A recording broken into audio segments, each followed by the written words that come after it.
تنبيه: إذا أعجبك الفيديو شاركه مع صديق لك لعله ينفعه فيعطيك حسنة تنفعك يوم القيامة، فالدال على الخير كفاعله. سبحان الله جل وعلا الذي أبدع في كل شيء خلقه، وما خلق شيئا بدون هدف أو صدفة، وإنما لكل شيء خلقه هدف وغاية،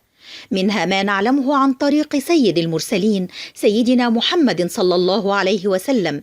ومنها ما قادنا إليه العقل بالتفكر والتأمل وإمعان النظر في بديع خلق الله عز وجل، ومنها ما لا نعلمه حتى هذه اللحظة وأخفاه الله عنا لحكمة يعلمها جل وعلا ولا نعلمها نحن.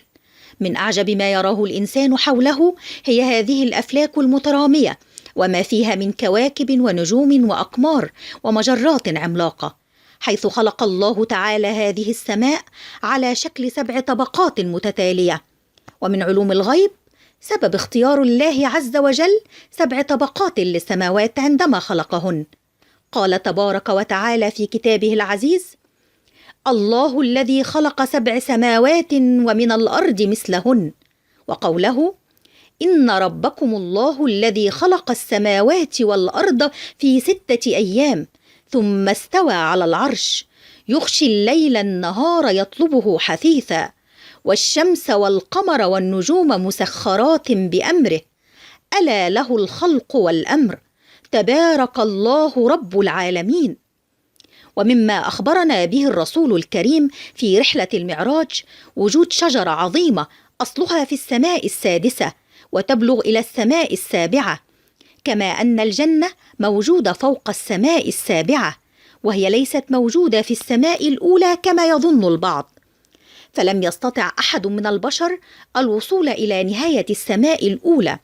وكل الاكتشافات التي توصل إليها البشر لا تتعدى السماء الأولى، فكل هذه الأجرام السماوية والكواكب والمجرات كلها موجودة في السماء الأولى، فعلم السماوات ال7 هو أمر غيبي لا نعلم منه إلا ما أخبرنا به الرسول الكريم وما رواه لنا في رحلة المعراج. ومما توصل إليه البشر بمعرفتهم المحدودة أن السماء ليست بالضرورة هي سطح أملس، وإنما كل ما علا وارتفع، ففي السماء هذه النجوم التي يستخدمها الناس كعلامات وأدلة على الاتجاهات وزينة، كما أن الشهب تقذف الشياطين كما ذكر الله عز وجل: ولقد زينا السماء الدنيا بمصابيح وجعلناها رجوما للشياطين. ومع ذلك يبقى هذا العلم غيبيا